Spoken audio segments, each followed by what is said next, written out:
গ্রামের নলকূপ কোনোটাও খারাপ, কোনোটার জল খাবার অযোগ্য।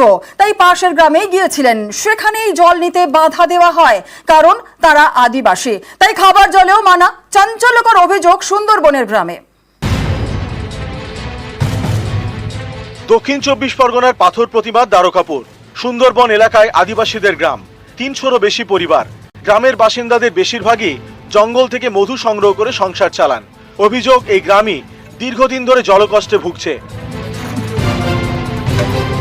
প্রশাসনের বিভিন্ন স্তরে জানিয়েও লাভ হয়নি বলে দাবি।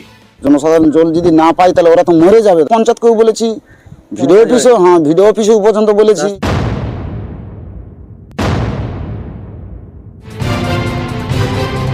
দ্বারকাপুর গ্রামে 3টি নলকূপ রয়েছে। স্থানীয়দের দাবি, এর মধ্যে একটি দীর্ঘদিন ধরে অকেজো, বাকি 2টি নলকূপের জল খাবার অযোগ্য বলে দাবি। এই অবস্থায় পাশের গ্রামে জল নিতে যান অনেকে, সেখানেও জল পাওয়া যায়নি। অভিযোগ, আদিবাসী বলে তাদের জল নিতে বাধা দেওয়া হয়।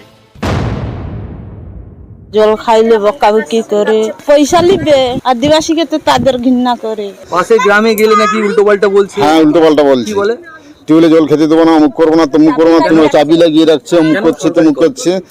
ওরা যদি এরকম বলে, স্যার আমরা কিছু করবো না, কি করবো আমরা? প্রাণে বাঁচতে খাবার অযোগ্য জল বাধ্য হয়ে খেতে হচ্ছে বলে দাবি দ্বারকাপুরের বাসিন্দাদের।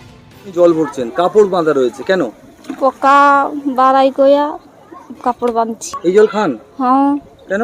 আর টিউবওয়েল নেই, আমাদের পাড়ায় কল নেই। যদি এই বৃত্তান্ত হয়ে থাকে, টিউবওয়েলে যদি সমস্যা থেকে থাকে, আমি নিশ্চয়ই খোঁজ নিচ্ছি এবং খোঁজ নিয়ে যা যা ব্যবস্থা নেওয়ার নিঃসন্দেহে আমাদের পক্ষ থেকে করা হবে। পাথরপ্রতিমা কোনো রকম এই জাতীয় জিনিসকে পছন্দ করে না, প্রশ্রয় দেয় না। আমরা দায়িত্ব নিয়ে বলতে পারি এবং খোঁজ নিয়ে দেখবো এবং তারপর যা ব্যবস্থা নেওয়া নিশ্চয়ই নেব। বিশ্বজিৎ হালদার, নিউজ 18 বাংলা।